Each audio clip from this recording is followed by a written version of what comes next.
Hey y'all, it's Baby SQ update, week 12, day 3.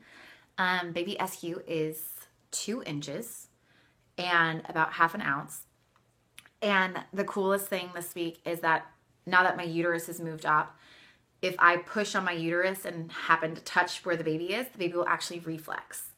So it's developing reflexes, and I think that's awesome. The trainer in me is really excited. So I wanted to update you on, I had a doctor's appointment and some of the things that we talked about. So we got to hear the baby's heartbeat. We did not get to see the baby again. We don't until week 20, which is when we get to determine the sex of the baby. We will be finding out. We talked a little bit about the changes that are going on in my body. And I just want to be really, really honest and really blunt. And my goal was to share my journey with you, whatever it was. So whatever it is that my hip pain has lasted about 4.5 weeks. I some days can't bend over at all. I can't exercise. I have not worked out more than 1 time a week for the last 2.5 weeks, maybe. So that's like 2 workouts. I've been trying to do more walking, and that even hurts my hip as well. So I'm really frustrated. There are a lot of reasons that I work out, and one of them is because I get depressed when I don't work out. And I'm not talking like, oh, I get sad. Like, I literally have depression issues, and I have had depression issues in the past. And working out and the endorphins have kind of allowed me to not take medicine. Obviously in your first trimester, your hormones are insane. And at first I was like, I'm not getting hormones. Like, what are people talking about? Like, obviously there's the hormones that develop the baby, but I'm not super emotional. Last week, I think every day just kind of sat around and cried. And, there was a lot of sadness and a lot of things. And I was trying to determine if it was depression or if it was just, the time of year or if it was just hormones. And so I talked to my doctor a little bit about it. Obviously, it's a concern that I can't work out because then I'm not having the release of endorphins and serotonin that I need. So we're going to talk about it again at 16 weeks because she said my hormones should drop down a little bit. And if I can't work out still, which we're just trying to do walks is kind of where we're at. Do more walking versus me trying to actually do like PIO. If that doesn't work, then I might have to go on antidepressants, which I really don't want to do. So Tim and I went on a walk the other day and my hip hurt. Like instantly. It was 1.5 miles just walking down the street. So it's been really frustrating because I thought that a lot of people didn't have hip pain until later on in their pregnancy.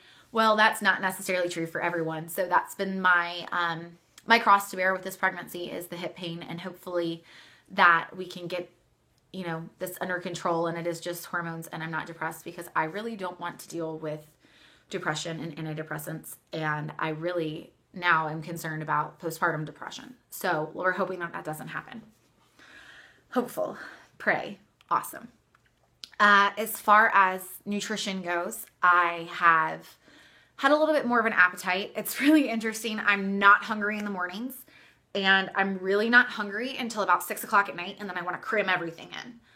I am craving Shakeology, which is really interesting because I feel like I've been getting more nutrients in my diet than I did the first couple of weeks.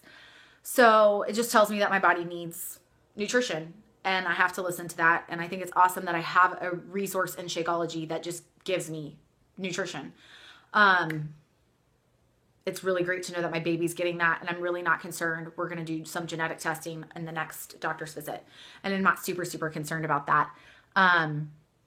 But I am starting to want like more veggies and more of a healthy appetite versus just the carbohydrates and the energy levels that I needed before. So that's an interesting switch. I am very anxious to get back to working out.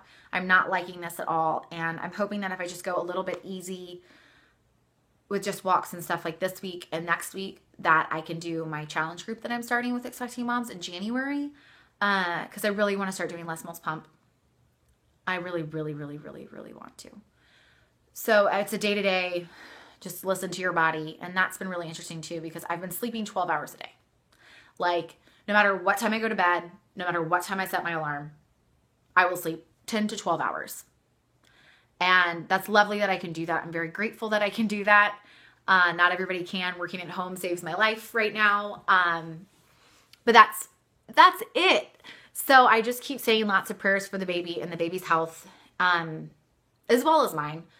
This is a very frustrating time for me because not that I find my identity in fitness, but that fitness has such a bigger purpose in my life.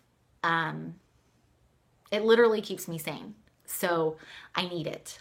And I'm hoping that the pain goes away too. So 12 weeks and 3 days is a little different. I'm really looking forward to hitting that like 14-week mark where I have energy and where everyone's like, oh, it's wonderful. You don't even feel like you're pregnant. Come on, bring it. I'm ready. And in the meantime, holidays are coming up, and I hope you have a happy holiday if I don't talk to you before then. In the meantime, we're just going to love our little angel baby.